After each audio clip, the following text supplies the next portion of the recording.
కేంద్రం దిద్దుబాట ఎన్టీఏలో భారీ ప్రక్షాళన 47 మంది ఉద్యోగులపై వేటు. సో కొలువు నుంచి శాశ్వతంగా తొలగింపు, వారిలో కొందరిపై సివిల్ క్రిమినల్ చర్యలు. ఎన్డీఏకు మంజూరైన రెగ్యులర్ పోస్టులు 39, ప్రస్తుతం ఉన్న రెగ్యులర్ ఉద్యోగులు 24 మంది. కొన్ని పోస్టుల భర్తీకి నోటిఫికేషన్ జారీ, పరీక్ష నిర్వహణలో భారీ మార్పులకు శ్రీకారం. సో ఇట్లా ఎన్టీఏలో ఉన్న ఏదైతే నేషనల్ టెస్టింగ్ ఏజెన్సీ ఏదైతే ఉందో, సో అందులో ఉన్న ఎవరైతే జాబ్ చేస్తారో వాళ్ళందరినీ కూడా శాశ్వతంగా జాబ్లకి తీసేసారంట. సో మేము అడిగింది ఏంది, మీరు చేస్తున్నది ఏంది? ఇటు విద్యార్థులు ఏమడిగారు ప్రధానంగా, ఫస్ట్గా ధర్మేంద్ర ప్రధాన్ రాజీనామా చేయాలి. ఎవరైతే విద్యార్థులు ఆత్మహత్యలు చేసుకోరో నీట్ పేపర్ లీక్ వల్ల, సో వాళ్ళకి ₹1 కోటి నష్టపరిహారం ఇవ్వాలి అని చెప్పి ఇది కదా ప్రధానంగా. సో మీరు ఎన్టీఏ ప్రక్షాళన చేస్తాం, ఎన్టీఏలో జాబులు పర్మనెంట్గా తీసేస్తాం, అందులో ఉన్న వాళ్ళకి ఫాస్ట్ కోర్టులు ఏర్పాటు చేస్తాం, ఆ కోర్టులు 10 కోట్ల వరకు జరిమానా విధించేటట్టు చేస్తాం. ఇది ఇంత కాదు కదా. విద్యార్థులు ఏమడిగారు ప్రధానంగా, ఫస్ట్ ఆల్ అకౌంటబిలిటీ కావాలి మాకు. సో దీన్ని బాధ్యత వహిస్తూ మీరు రాజీనామా చేయాలని చెప్పి విద్యార్థులు అడిగారు కదా. బీజేపీ పార్టీ అది చేయదు. ఎందుకు చేస్తుంది అంటే, ఒకవేళ రాజీనామా ధర్మేంద్ర ప్రధాన్తో చేయిస్తే మేము తప్పు చేసామని చెప్పి చెప్పుకుంటామని చెప్పేసి బీజేపీ పార్టీ అనుకుంటుంది. ఆ బీజేపీ పార్టీ అనుకుంటుంది కాబట్టి, అందుకని దేశ ప్రజలందరూ కూడా బీజేపీ పార్టీ తప్పు ఒప్పుకుంది అని అనుకుంటారు కాబట్టి బీజేపీ పార్టీ చేయనిచ్చే దాఖలాలు అయితే కనిపిస్తలేవు. కానీ ధర్మేంద్ర ప్రధాన్ రాజీనామా చేసేంత వరకు ఎవరు కూడా ఇక్కడ నుంచి కదలబోమని చెప్పి క్లియర్గా అక్కడ విద్యార్థులు అక్కడ చెప్పేసారు. ధర్మేంద్ర ప్రధాన్ రాజీనామా చేయాల్సిందే, అంగీకరించకపోతే ఉద్యమం తీవ్రతరం చేస్తాం. ఢిల్లీ దమనకాండపై విద్యార్థులకు కేంద్రం, ఆర్ఏఎఫ్ ఢిల్లీ కమిషనర్ క్షమాపణలు చెప్పాలి, పరీక్ష నిర్వహణలో సంస్కరణలు చేపట్టాలి. కేంద్ర ప్రభుత్వానికి సీజేపీ డిమాండ్లు. ఢిల్లీలో నడ్డా, జితేంద్ర సింగ్లతో సౌరవ్ దాస్, అశుతోష్ రంకా చర్చలు. పరిహారం, కేసుల ఉపసంహరణపై ప్రభుత్వం సూత్రప్రాయంగా అంగీకారం. సో ఎవరైతే విద్యార్థులపైన ఎఫ్ఐఆర్ నమోదు చేసి, ఎవరైతే విద్యార్థులపైన కేసులు చేసిరో, అంటే మొన్న ప్రొటెస్ట్ చేసిన వారితో ఎవరైతే ఉత్సాహంగా ఉండి, ఎవరైతే ఎక్కువ ప్రశ్నిస్తారో, ఎవరైతే యాక్టివ్గా ఉంటారో వాళ్ళని పట్టుకో ఈ కేసులు వేసి ఎఫ్ఐఆర్ నమోదు చేసి అరెస్ట్ చేశారు కదా. ఇక వాళ్ళపైన ఉన్న కేసులన్నీ తొలగించేసాలి, ఎఫ్ఐఆర్లన్నీ తీసేసాలి అని చెప్పేసి వాళ్ళు డిమాండ్ చేస్తే దానికి ఓకే అని చెప్పేసి అంగీకరించింది. ప్రధాన రాజీనామాపై నిర్ణయానికి నేటి వరకు గడువు కోరింది సీజేపీ ప్రతినిధుల వెల్లడి. ఇక నేడు చర్చలు కొనసాగుతాయి. జేపీ నడ్డా నిరసనలు కొనసాగుతూనే ఉన్నాయి. మాంచుద్ దీక్ష విరమణ ముగింపు కాదు, యుద్ధం దీప్కేది వాంగ్చుద్దే కాదు, దేశ యువత ఉద్యమాన్ని నడిపిస్తుంది అని చెప్పి దీప్కే మాట్లాడారు. సో సోనం వాంగ్చుత్ ఎవరైతే ఉన్నారో, సో వాళ్ళందరూ పర్యావరణవేత్త, సామాజిక కార్యకర్త ఎవరైతే ఉన్నారో, సో వారు 23-24 రోజుల వరకు నిరాహార దీక్ష చేసి, ఆమరణ నిరాహార దీక్ష చేసి ఫైనల్గా మన నిరాహార దీక్ష విరమింపేసారు. అయితే మాట్లాడుతూ ఇది ఆయన దీక్ష కాదు, ఇది అభిజిత్ దీప్కే దీక్ష. సో అండ్ ఈ దీప్కి ఏం చెప్తానంటే, ఇది విద్యార్థుల దీక్ష అని చెప్పేసి, విద్యార్థుల నిరసన ఇది అని చెప్పేసి కూడా, ఉద్యమం అంతా కూడా విద్యార్థులు అని చెప్పేసి తను చెప్పిండు. సో కేంద్ర మంత్రులతో జితేంద్ర సింగ్, నడ్డాతో సీజేపీ ప్రతినిధులు భేటీ అయిన ఫోటో మనం చూడొచ్చు. నెల రోజులుగా కొనసాగుతున్న విద్యార్థుల ఆందోళనపై కేంద్ర ప్రభుత్వం ఎట్టకేలకు దిద్దుబాటు చర్యలు ప్రారంభించింది. కాక్రోచ్ జనతా పార్టీ ప్రతినిధులతో చర్చలు జరిపింది. పేపర్ లీకేజీ కారణంగా ఆత్మహత్య చేసుకున్న విద్యార్థుల కుటుంబాలకు పరిహారం ఇచ్చేందుకు ఆందోళనకారులపై కేసుల ఉపసంహరణకు సూత్రప్రాయంగా అంగీకరించింది. కానీ ధర్మేంద్ర ప్రధాన్ రాజీనామాపై ఉత్కంఠ కొనసాగుతూనే ఉంది. దీనిపై శనివారం కూడా చర్చలు జరుగుతున్నాయి. ఇక లీకేజీ కారకులపై కఠిన చర్యలు తీసుకునేందుకు వీలుగా ప్రస్తుత చట్టం సవరణ చేయనుంది. ముసాయిదా బిల్లుకు కేబినెట్ ఆమోదం తెలిపింది. ఎన్టీఏలో ప్రక్షాళనకు శ్రీకారం చుట్టింది. సో ఇట్లా విద్యార్థులు ఆల్మోస్ట్ ఒక కొంతవరకు సక్సెస్ అయినట్టు చెప్పొచ్చు మనం. సో ఎన్టీఏ ప్రక్షాళన 47 ఉద్యోగులపై వేటు. నీట్ పరీక్ష పేపర్ లీకేజ్పై విద్యార్థులు దేశవ్యాప్తంగా తీవ్ర నిరసన తెలుపుతున్న వేళ కేంద్ర ప్రభుత్వం దిద్దుబాటు చర్యలు చేపట్టింది.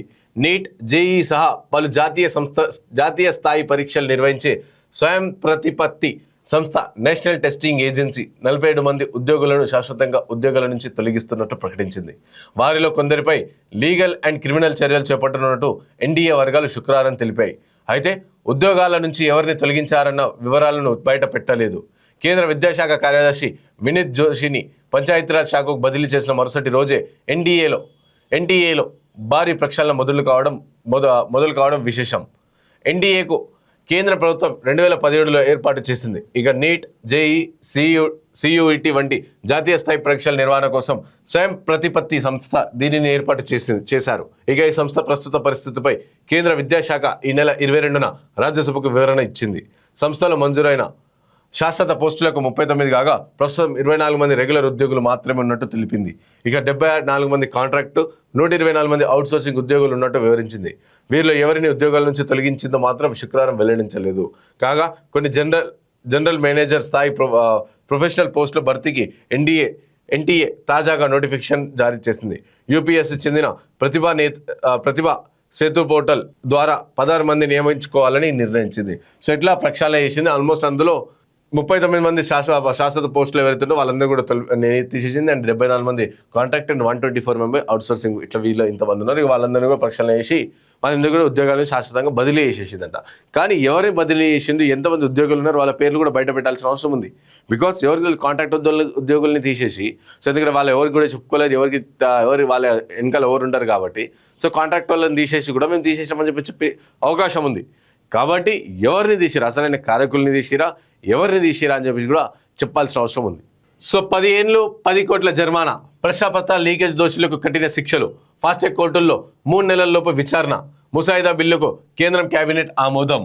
సో ఇలా ఫాస్ట్రాక్ కోర్టులు ఉన్నాయి చేసినామని చెప్పేసి చెప్పారు. సో దాంతోపాటు 3 నెలల్లోపు విచారణ జరిపించాలి, 3 నెలల్లోపు విచారణ జరపాలి. అండ్ అలాగే 10 కోట్ల జరిమానా, 10 ఏళ్ల జైలుతో పాటు 10 కోట్ల జరిమానా విధించే దాని చెప్పేసి కూడా నిన్న చేసారు. అండ్ దీంతో పాటు మేము ఇది ఒకటే కాదు, పేపర్ లీకేజే కాదు, పోక్సో పైన ఏవైతే కేసులు నమోదవుతున్నాయో, పోక్సో ఏవైతే జరుగుతుందో, సో వాళ్ళందరి పైన కూడా ఎవరైతే ప్రముఖులు ఉన్నారో వాళ్ళని కూడా ఇదే విధంగా జైలు శిక్ష ఇది కఠినతరం చేయాలి 3 నెలల్లోపు. ఎందుకంటే ఇప్పుడు చూసిన ఫోక్సోలో చాలా సందర్భాలు కావచ్చు, ఫోక్సో కానీ, రేప్ కానీ, మహిళల పైన జరుగుతున్న అఘాయిత్యాల పైన కానీ కొన్ని ఏళ్ళు పడుతుంది దానిపైన న్యాయం బయట రావాలంటే, కానీ దానిపైన విచారణ జరిపించి ఒక తీర్పు ఇవ్వాలంటే. కాబట్టి వాటిపైన ఎస్పెషల్గా చాలా సెన్సిటివ్ కేసెస్ ఉంటాయి. కొన్ని చిన్నపిల్లలపైన అఘాయిత్యాలు కావచ్చు, పోక్సో కావచ్చు, రేప్, తీవ్రతమైన రేప్ జరిగితే మాత్రం, సో ఇలాంటి వాటిపైన కూడా ఫాస్ట్రాక్ కోర్ట్స్ ఆల్రెడీ ఉన్నాయి. ఉన్నప్పటికీ కూడా ఇంకా వేగవంతం చేసి కఠిన శిక్షలు, సో ఈ విధంగా 10 ఏళ్ళ జైలు శిక్ష, 10 కోట్ల జరిమానా, అదేవిధంగా బెయిల్ అసలు రాకుండా ఉండేటట్టు చేస్తే బాగుంటుంది. పరీక్ష ప్రశ్నాపత్రాల లీకేజీ పాల్పడే వారిని కఠినంగా శిక్షించేందుకు కేంద్ర ప్రభుత్వం సన్నద్ధమైంది.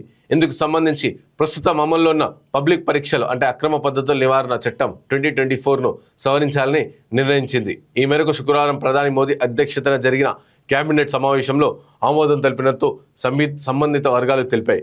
ముఖ్యంగా ప్రశ్నాపత్రాల లీక్ కేసులో దోషులకు 10 ఏళ్ల వరకు జైలు శిక్ష, 10 కోట్ల వరకు జరిమానా విధించే ముసాయిదా బిల్లుకు రూపొందిస్తున్నట్లు తెలుస్తుంది. ప్రస్తుతం చట్టం ప్రకారం ప్రశ్నాపత్రాల లీకేజీ పాల్పడిన వ్యక్తిగత కేసుల్లో దోషులకు 3 నుంచి 5 ఏళ్ల జైలు శిక్ష అండ్ 10 లక్షల వరకు జరిమానా విధిస్తున్నారు.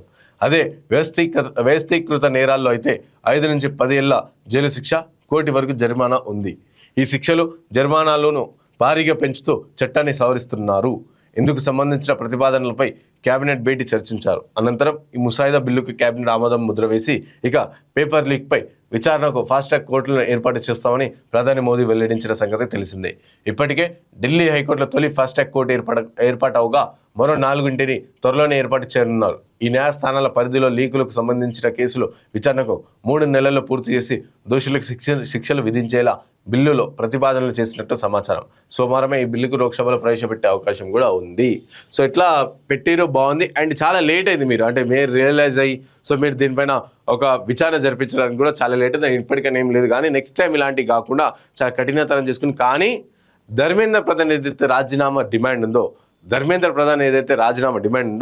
డిమాండ్ ఉందో ఆ డిమాండ్ని మాత్రం అమలు చేయాల్సిన అవసరం లేదు. లేకుంటే చేయకపోతే మాత్రం విద్యార్థులు మా చేతులు వేసుకొని తీవ్రతరం చేస్తాం ఉద్యమం అని చెప్పేసి వార్నింగ్ ఇచ్చారు డైరెక్ట్.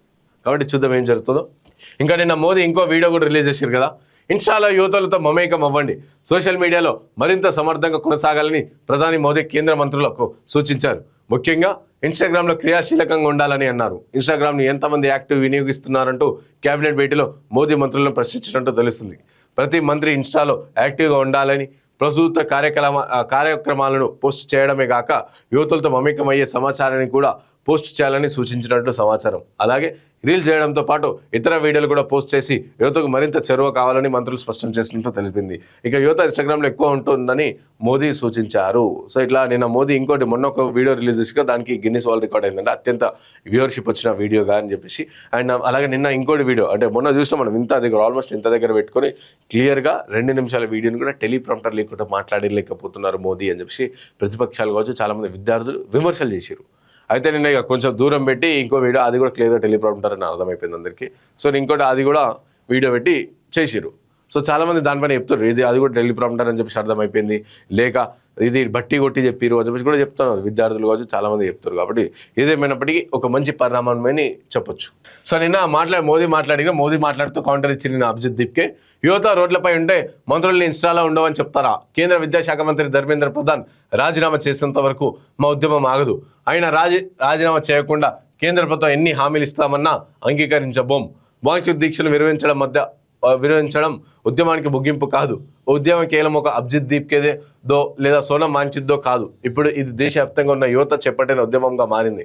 విద్యార్థుల న్యాయం కోసం రోడ్ల మీద ఉంటే ప్రధాని తన మంత్రులకు ఇన్స్టాగ్రామ్లో యాక్టివ్గా ఉండండి అని చెప్తున్నారు. మనకు చదువుకున్న ప్రధాని ఉంటే బాగుండేది అని చెప్పేసి అభిజిత్ దీప్కే వాస్తవం. అది చదువుకున్న వాళ్ళు ఉంటే మనం చూసినాం. నిన్న తమిళనాడు టీవీకేలో సీఎం విజయ్ ఏ విధంగా అక్కడ పనిచేస్తారు. ఏదైనా సరే ఇన్నేళ్ళ చరిత్రలో ఎక్కడ కూడా ప్రభుత్వ స్కూళ్ళు కావచ్చు, కాలేజీలు కావచ్చు, హాస్పిటల్ కానీ విజిట్ చేసిన తర్వాత బాత్రూంలో కూడా విజిట్ చేసిన దాఖలాలు ఎక్కడ లేవు. అలాంటిది తమిళనాడు సీఎం విజయ్ తలపతి అక్కడ వెళ్ళి చెక్ చేసి మరీ వచ్చిండు. సో ఇట్లా ఈ విధంగా ఒక చదువుకున్నోడు ఒక ఐడియాలజీ ఉన్న వాళ్ళు వస్తే బాగుంటుంది అని చెప్పేసి కూడా చాలామంది అభిప్రాయపడుతున్నారు. ఇక నేను ప్రకాష్ రాజ్ కూడా కమెంట్ చేశారు, మోదీ భయపడిపోయారు, ధర్మేంద్ర ప్రధాన్ రాజీనామా ఇంకెప్పుడు. ప్రకాష్ రాజ్, విద్యార్థుల ఆందోళనతో ప్రధాని మోదీ భయపడ్డారని గురువారం రాత్రి మోడీ విడుదల చేసిన వీడియో ఇది స్పష్టంగా కనిపించిందని నటుడు ప్రకాష్ రాజ్ పేర్కొన్నారు. ఈ మేరకు ప్రధాని పోస్ట్ ట్యాగ్ చేస్తూ ఎక్స్లో పోస్ట్ పెట్టారు. ప్రధాని భయపడిపోయారు, ఆయన భయం నాకు కనిపిస్తుంది. దేశ యువతకు నా కృతజ్ఞతలు, దీన్ని సాధించిన కాక్రోచ్కు నా ధన్యవాదాలు అని కామెంట్ పెట్టారు. కేంద్ర మంత్రి ధర్మేంద్ర ప్రధాన్ రాజీనామా ఇంకా ఎందుకు ఆలస్యం అవుతుందని, ప్రధాని కంటే విద్యామంత్రి ఏమైనా ఎక్కువ శక్తివంతుడా అని ప్రశ్నించారు. ఇక వాంఛకు కృతజ్ఞతలు తెలిపారు. సో ఇట్లా కంప్లీట్గా నిన్న జరుగుతుంది.